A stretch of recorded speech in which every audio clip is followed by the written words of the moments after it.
Hello guys, welcome to my channel. The Less is More.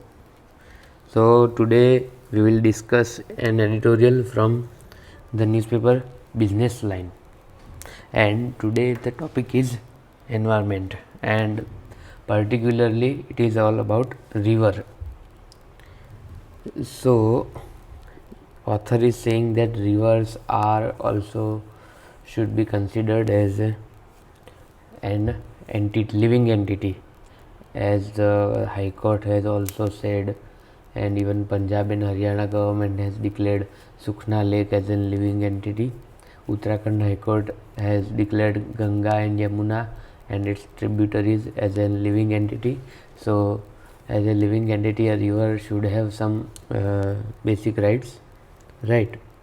So, let's see an editorial. Our rivers have rights. They have a right to life which needs protection. Okay. So let's start. Rivers are valuable natural resources for drinking water, provide sediments to floodplains, valley, and contribute to the rich biodiversity. They are contributors of groundwater recharge to aquifers and interconnect the ecological and hydrological system. They include different orders of streams and their catchments. So in this paragraph, this was the advantages or the application of or benefits of rivers. However, rapid urbanization and economic development have negatively impacted this natural ecosystem. These are the reasons of this negatively impacted natural ecosystem. Rapid urbanization and economic development. Then dams constructed on rivers often alter their natural flow and disturb the natural sediments distribution patterns. So rapid urbanization, economic development and dams, these three are the reasons for disturbing the natural flow of rivers. Rivers should have continuous flow in time and space, enabling them to have self-cleansing powers, and should have ecological flows in all seasons, not in the season of in a rainy season or in summer, but they should have same ecological natural flow in all the seasons. So what should they have? Continuous flow and self-cleansing power. In India, most of the rivers are sewage carrying drains. This represents what this current status.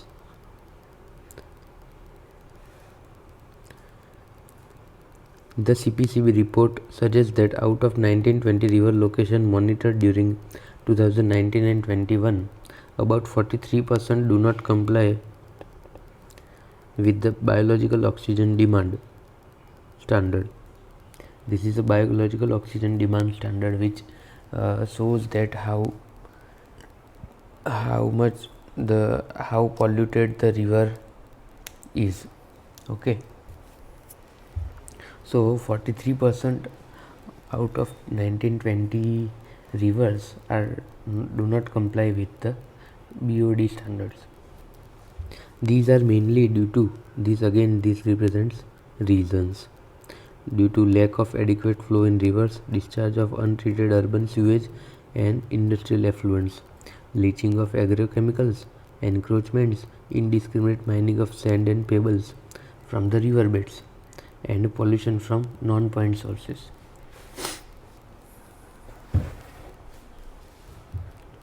River basin organizations should be established to take decision on all aspects of river basin management.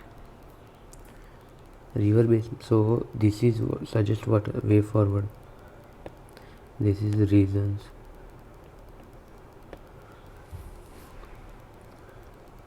River basin organizations should be established to take decision on all aspects of river basin management. River basin organization. This you can write in way form. And to substantiate it, why a river should be declared as a living entity, because Article 51A of G, Clause G of the Constitution of India stipulates that every citizen has a duty to protect and improve natural environment. including forests, lakes, rivers, and wildlife, and to have living compassion for living creatures. Thus, it devolves on all stakeholders to ensure that river water is not polluted. Devolves on all stakeholders. The National Water Policy 2012 mentions the need for conservation of rivers, prohibiting encroachment and diversion of rivers. So, this is current legislation. Water Policy 2012 speaks for conservation of river, prohibiting encroachment and diversion of rivers. It recognizes the environmental needs of the floodplain. It recognizes what? Environmental needs of the floodplain. In consonance with these policies, some states like Maharashtra have framed their policies taking into account aspects of river management. In consonance with this policy, which National Water Policy 2012, some states like Maharashtra have framed their policies taking into account aspects of river management. What? River. The Draft National Framework Bill talks about integrated river basin development and management, and mandates what? Every state government to develop, manage, regulate basins of river. What?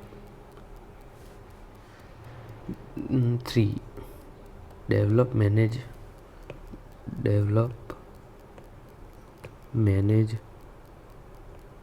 and regulate. Okay. Through River Basin Master Plan. This bill unfortunately is yet to become a legislation. The National Mission for Clean Ganga has proposed the Urban River Management Plan. What does NMCG has done? Propose Urban River Management Plan and adopted the River City Alliance, selecting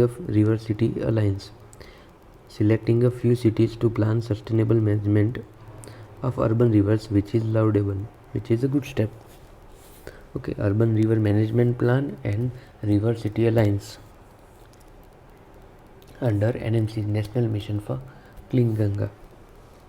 Unfortunately, the river water framework does not cover all dimensions of river management for restoring and maintaining what? Wholesomeness of rivers and their tributaries. For instance,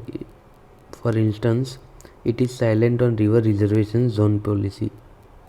River reservation zone policy to protect natural ecosystem alongside river and its tributaries. So there is a loophole or lacunas in the policy that it is silent on river protection zone, river reservation zone, biosphere reserve, as same as river reservation zone alongside river and its tributary.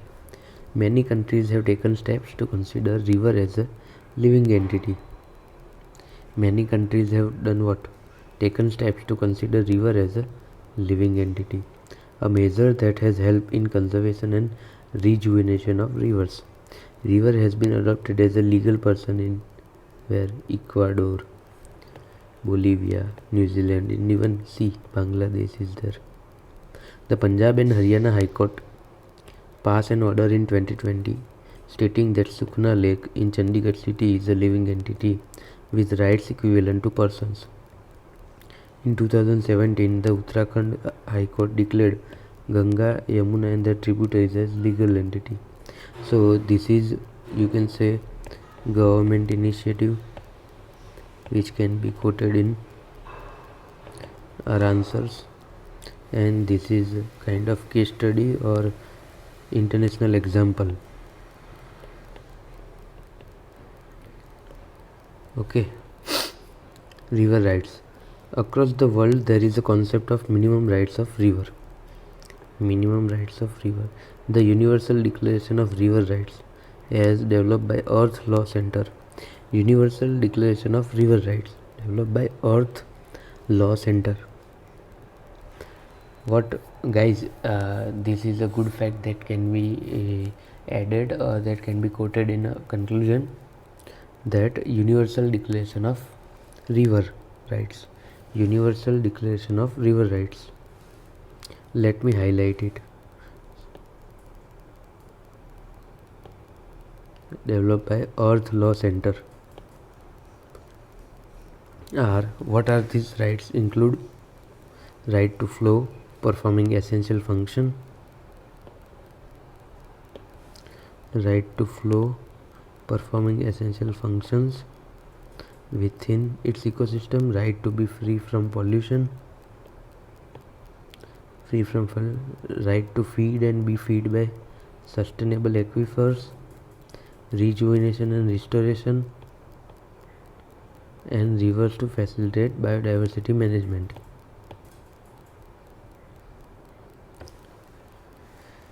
Rejuvenation and restoration, and rivers to facilitate biodiversity management.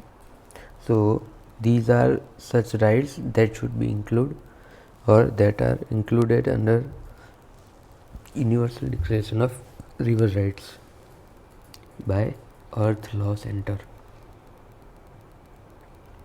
So, free from pollution, feed and be fed by sustainable aquifers, rejuvenation and restoration, and facilitate biodiversity management. There is a need to re-examine the existing framework for river management in India at the central as well as state level. So here the author is concluding that there is a need to re-examine what existing framework for river management in India at the central as well as state levels. Okay guys, so this was for today's. In this editorial we have seen what are the reasons, what are the advantages, okay, advantages of having a natural flow in river, and what are the reasons that have impacted the river's natural flow, and what should have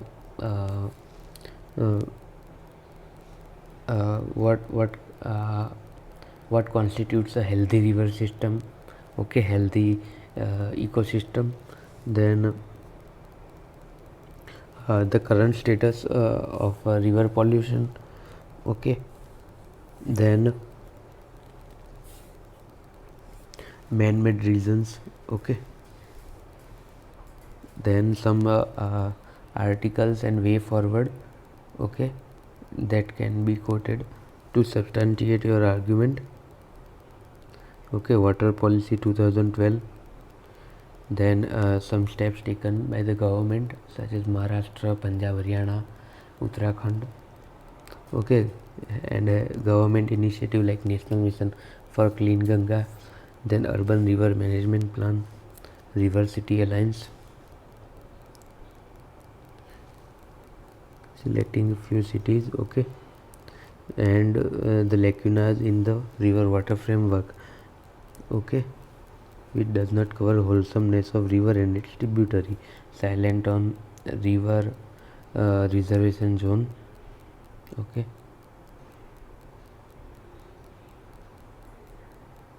and countries that have adopted or consider river as a living person, for example Bolivia, Ecuador, New Zealand and Bangladesh, okay, and the state Punjab, Haryana and Uttarakhand, which have declared Ganga and Yamuna as a tributary. Then way forward, that across the world there is a concept of minimum rights, which is declared by the Universal Declaration of River Rights.